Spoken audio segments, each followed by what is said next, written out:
Hi, everybody. Thank you for coming on the call today. I'm the OLLI-USF point of contact for this tour to New Orleans.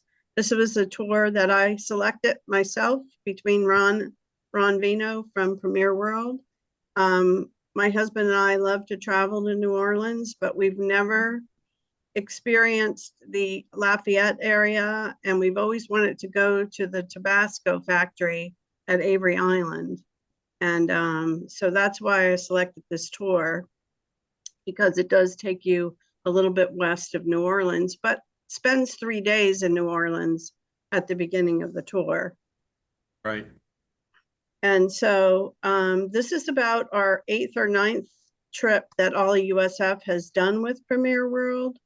And so we are really established with them doing tours for our members.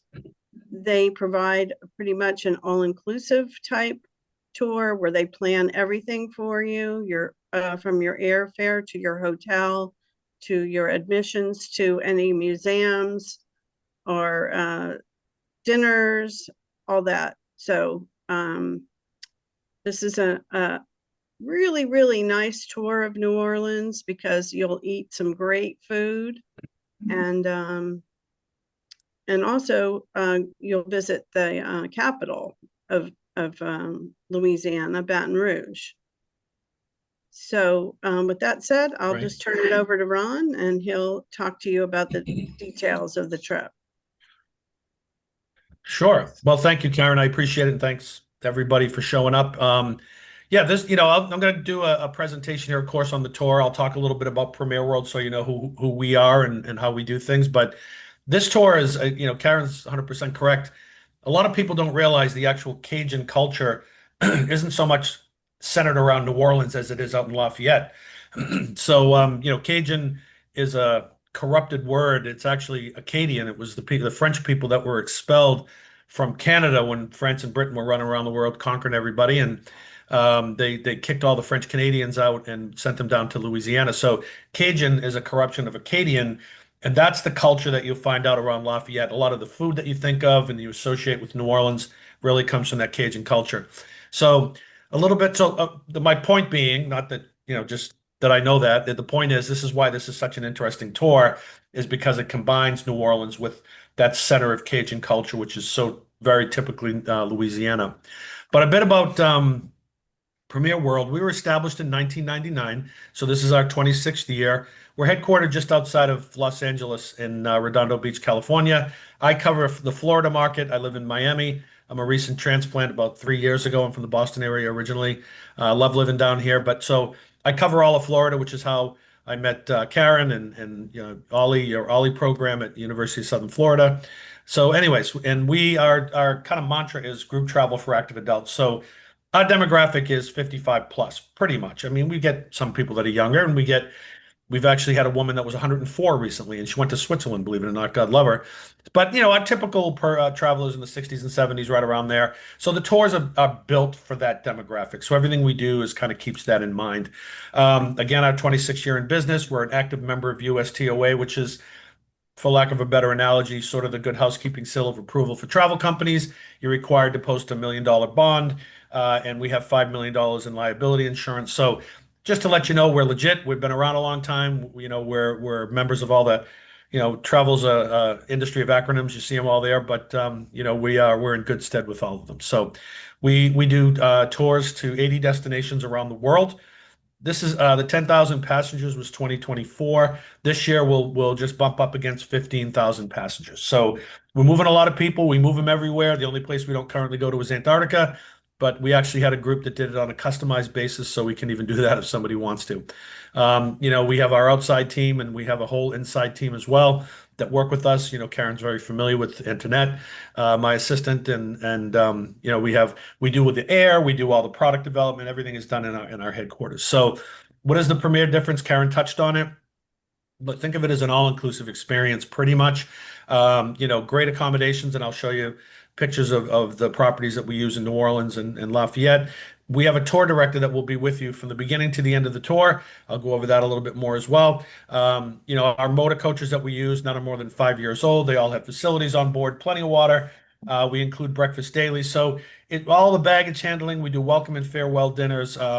So it's a very inclusive experience. We do have some time that we build in to let you kind of explore and do what you want to do. So we always build in a little bit of free time, but certainly not too much because, these are all-inclusive escorted tours and we really want to get out and see as much as we possibly can. So this particular tour is in and out of New Orleans. The pricing of the tour, Karen, correct me if I'm wrong, includes air from Tampa. So when you see the price, it's air inclusive. It's not just the tour, it's also the flights. And this is a bit of a map of the itinerary. So you see it starts in New Orleans. As Karen said, you go out in Baton Rouge, Natchez, Lafayette, Avery Island. So that's just kind of a quick look at the itinerary itself. We do 6 nights accommodations. So it's 3 nights in Bienville House or the Wyndham French Quarter in New Orleans. So it depends. Some dates it depends. This is a very popular tour. We get a lot of people to go, so we use more than one hotel. And as we get closer, we kind of slot individual departures into individual hotels. But they're all the same standard. They have the same amenities. They're in the same locations. So it really doesn't matter which one you're in. They're all pretty much the same. And I'll show you pictures.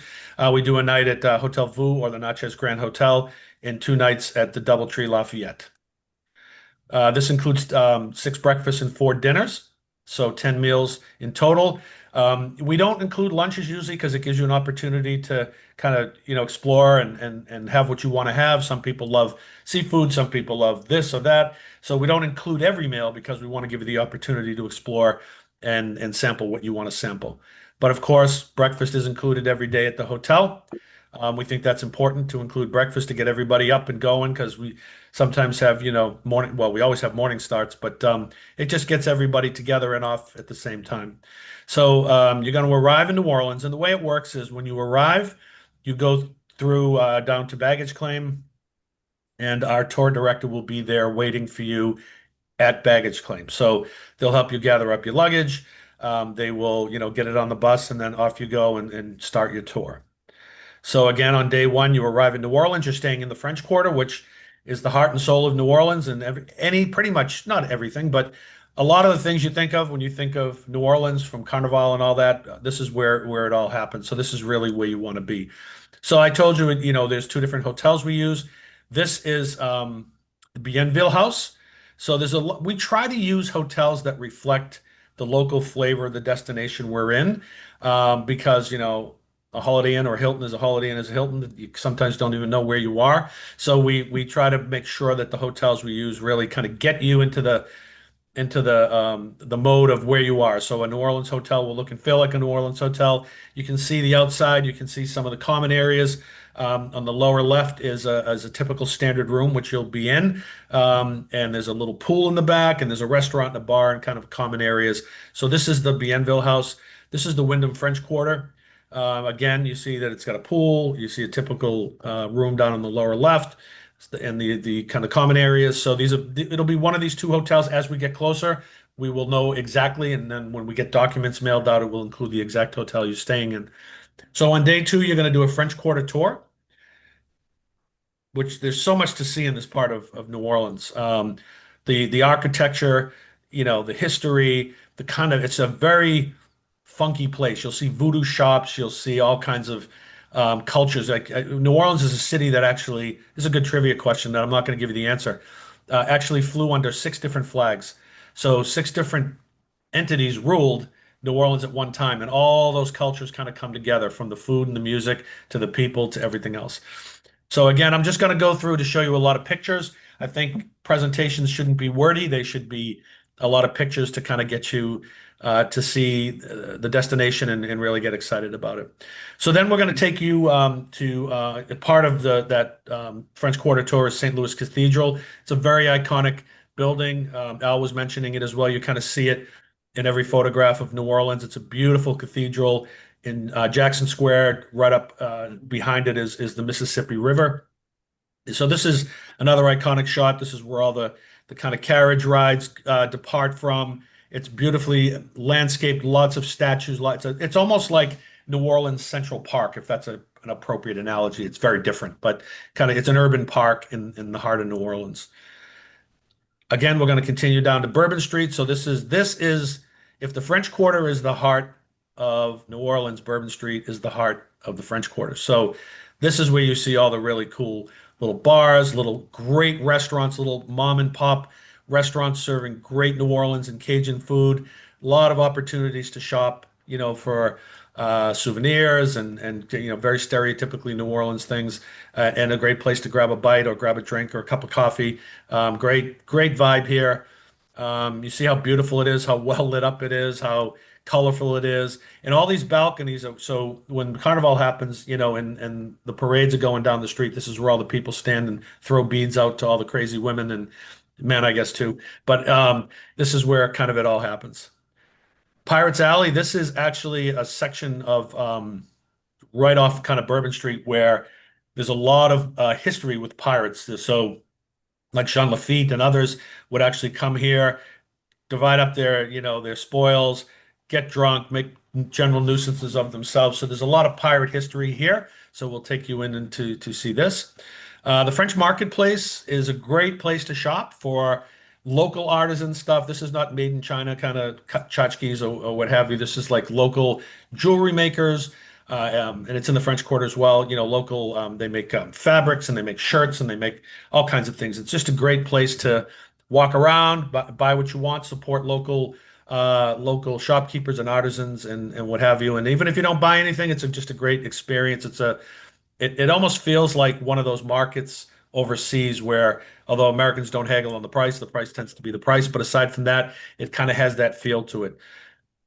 Again, there's also like a lot of like local food. So you see here, crab cakes. There's going to be all kinds of local Louisiana foods that you can buy and sample.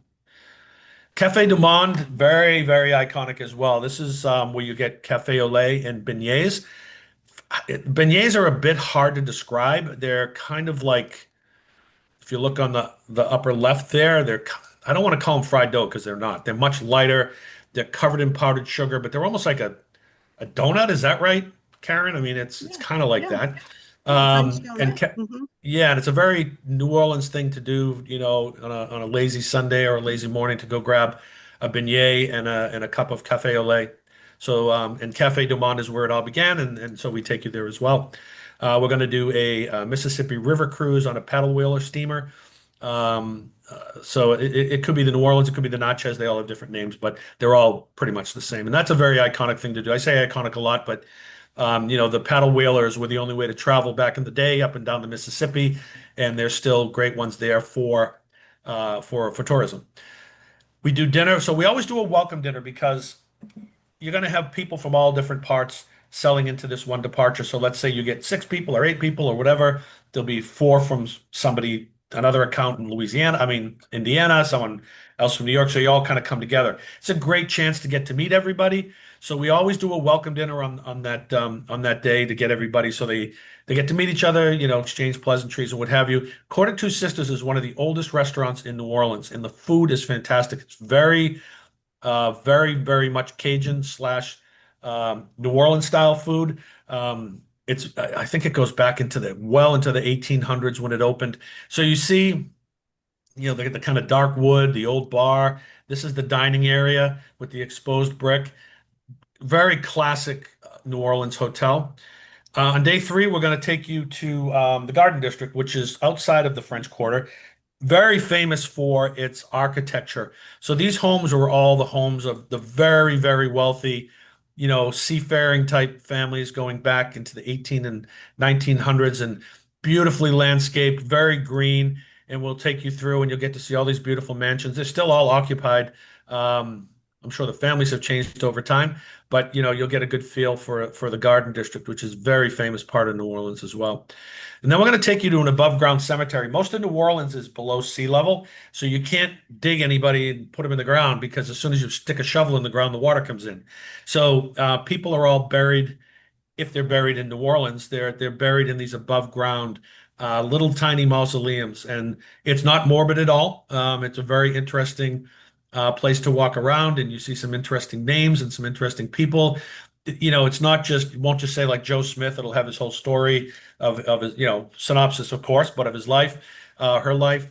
And it's kind of a very unique, you see this in other parts of the world, but not so much in the United States. I've seen a similar type of cemetery in Buenos Aires, actually, where the water table is very high and you just can't put um, people in the ground. It's just not possible. So this is a very uniquely New Orleans thing as well. And some of these graves go way back, and you'll see all the different names. There'll be French names, there'll be Spanish names, there'll be African names. There's all the different cultures that kind of meld together in New Orleans. And then we're going to take you to Mardi Gras World, which is a sort of a living history museum of the whole Mardi Gras experience. You can see Mr. Elvis Presley there in the front, but it shows it goes into the whole history of it, the masks, the costumes, the floats, how they're made. Some of the more so these are actual floats that have been used in the past. So it's a very much like a living history museum of the whole Mardi Gras experience, which is again stereotypically New Orleans for America, anyways.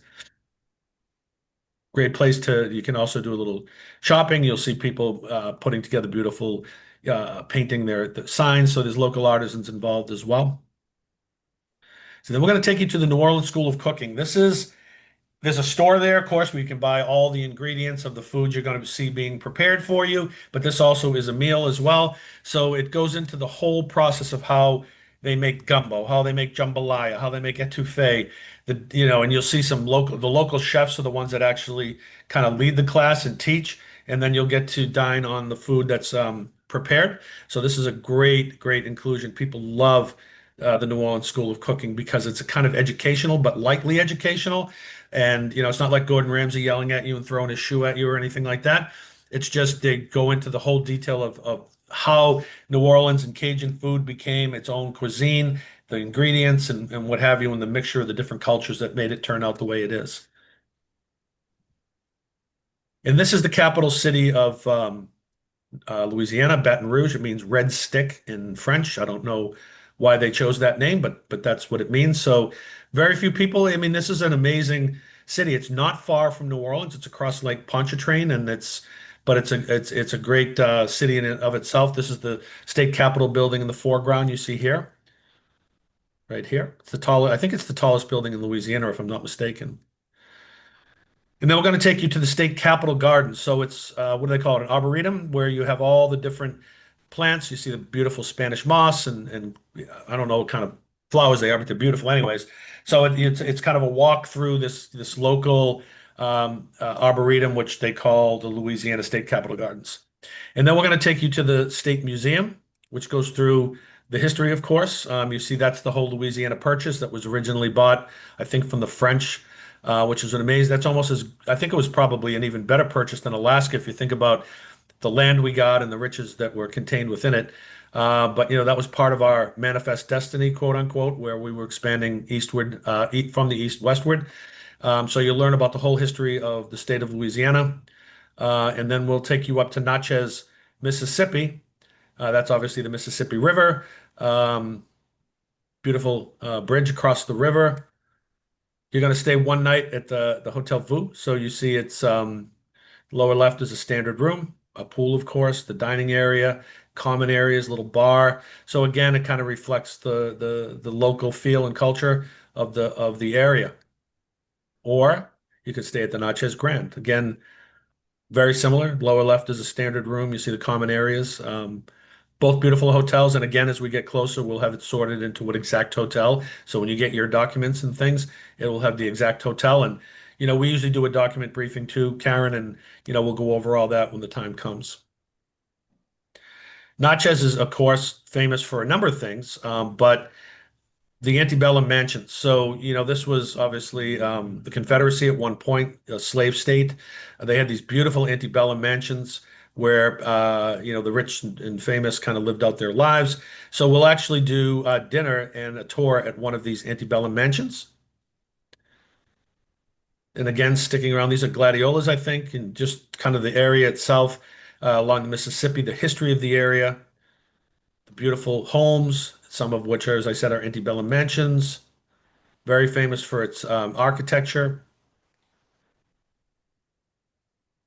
And this is what Karen really is looking forward to, and I can't blame her because this is really, in my opinion, anyways, when you think of Louisiana and you talk about Cajun and this is where it is. It's out in Lafayette, and this is truly Cajun country. This is where you see the swamps. This is where, you see the alligators. This is where Avery Island is close to.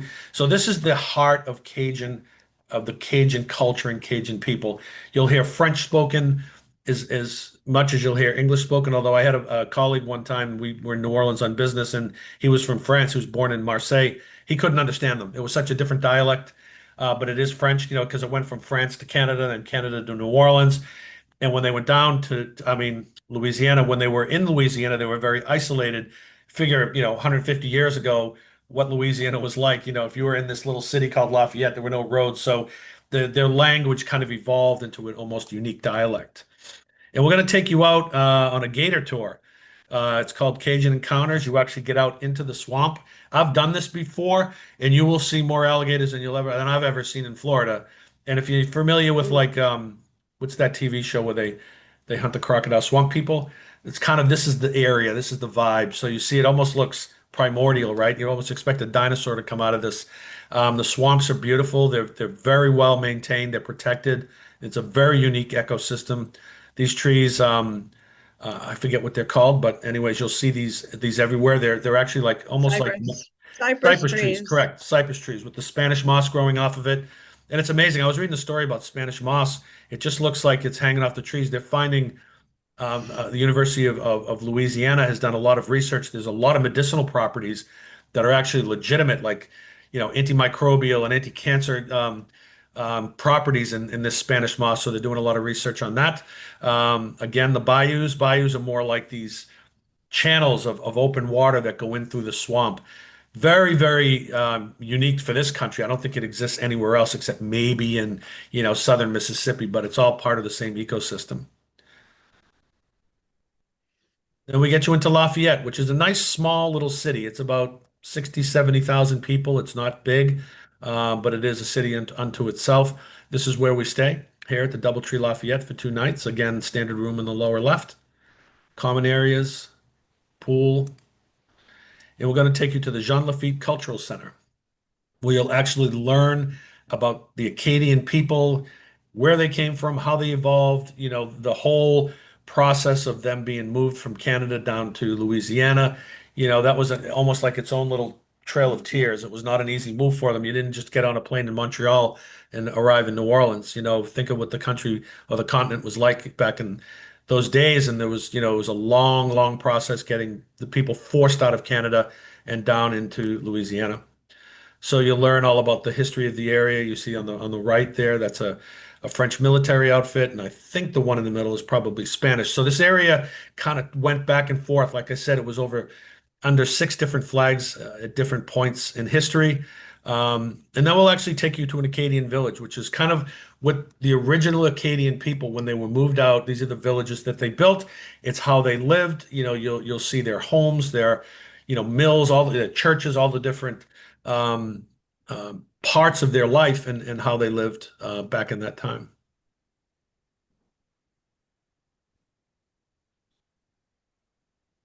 Very interesting. It's almost like when you go to Massachusetts and you go to Plymouth and you see how the Pilgrims lived, and it has that whole authentic feel. And there's guides, people walking around in costume and character, giving the history of the area.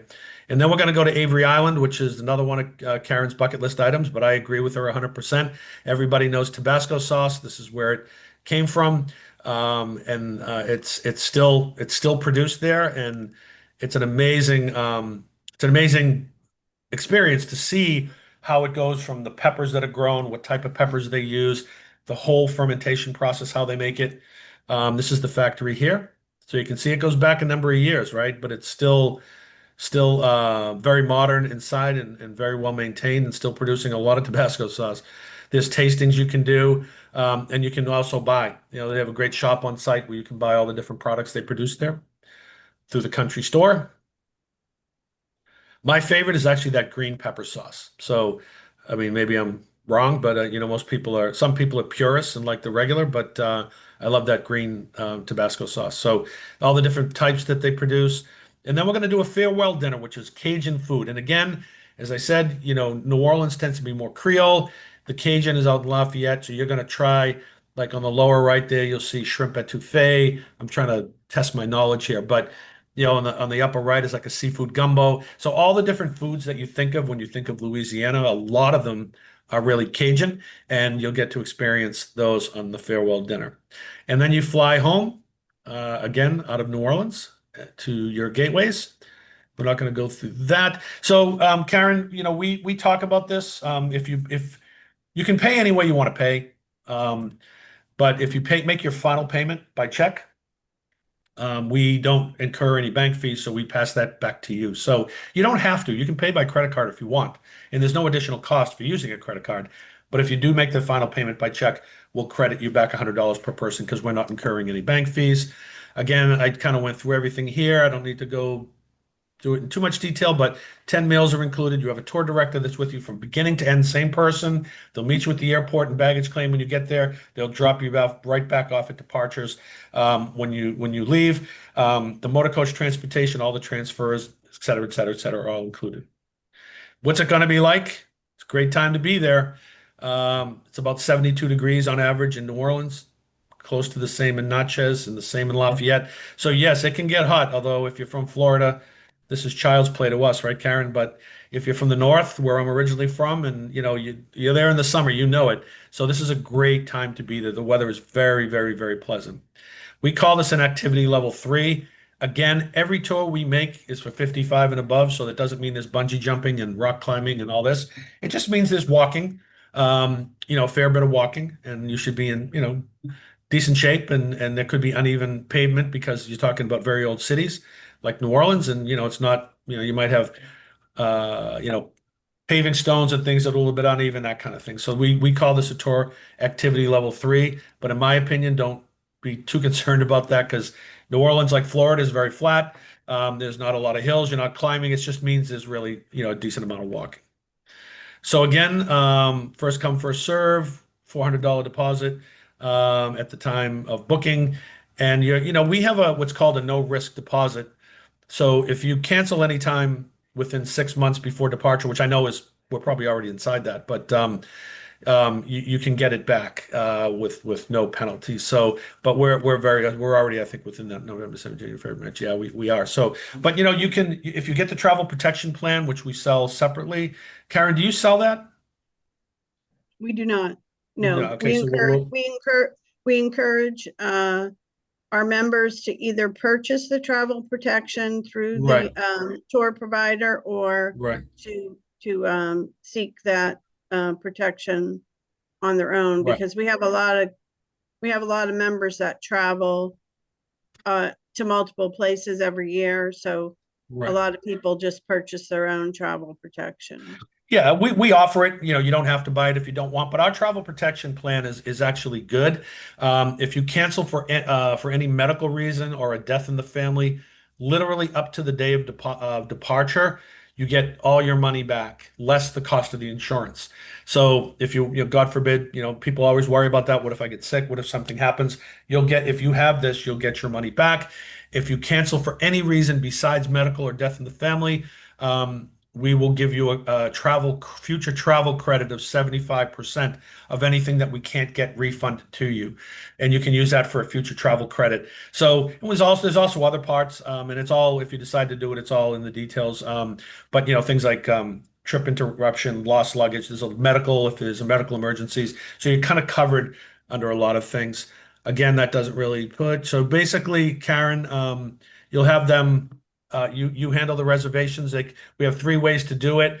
In the flyer, there's a form you can fill out. You can mail it in. We also have an online portal where you can go online and do it that way. So it just really depends. I'll defer to Karen to kind of go through that because everybody does it differently. Yeah, usually the way our members register is that they call Premier World, and then you have to have the booking number, Which is on the which is flyer, correct? 205-303. Yes, it's on the flyer. Yep. So you can do it by phone, you can do it online, you can do it by email, you can fill out the form and mail it in. Some people are really, they love doing things online. Some people aren't comfortable doing things online. So there's different options for you to actually book and pay for the tour. Remember, they've changed. You need a real ID. No matter where I'm traveling, whether it's domestic or international, I use my passport because they accept it everywhere. But if you don't have a passport or you don't want to use a passport, just remember that you need to have what's called a real ID. Just your regular driver's license won't work anymore. So you need to have a real ID, or you can always travel with your passport. Compass Club, this is our version of the frequent flyer plan, I guess, for lack of a better analogy. There's nothing you have to do. When you book your first Premier World Tour, you're automatically enrolled. We do that, and you're just automatically in. And then if you book another, when you book your second one, um, we will automatically give you $100 per person credit as a thank you for, being kind of a frequent flyer with Premier. Okay. And that's really it. So I just want to, thank everybody for showing up this morning, and Karen and Al for getting this all together. I'm happy to answer any questions if I can't answer them. I can't answer everything, so I've done this with Karen before, where I'll just get back to her and we'll get all the answers to any questions that you might have. I did put the link to the OLLI-USF travel website. So if anybody wants to look at the brochure, it's out there, posted on the website. The price is $34.99 They're inclusive. Per person. Right. per person, yes, and that's double occupancy. The single supplement for this is $8.75. Or if anybody that travels, if you don't mind sharing a room with somebody, we try to, pair people up if they want that. Hey, Ron, I just have a quick question on the day Sure. one. Is that pretty much free time? I know it's dependent on what time the flight comes in. Yeah, pretty much it is, Karen. We like to give people a chance to kind of, gather themselves together and relax, and then we hit the ground running and do the, do the touring and everything else on that second day. And what if members want to come like a day early to New Orleans? Would Premier World be able to give a hotel rate? Yeah, we could do a pre-night. We can also book air out of any gateway. This one is priced from Tampa, as you know, but we can, some gateways are less expensive, some are more expensive. But we can really book air out of any. All you just have to do is let us know, I'm flying from Pittsburgh, I'm flying from Seattle, and we'll get you the air cost.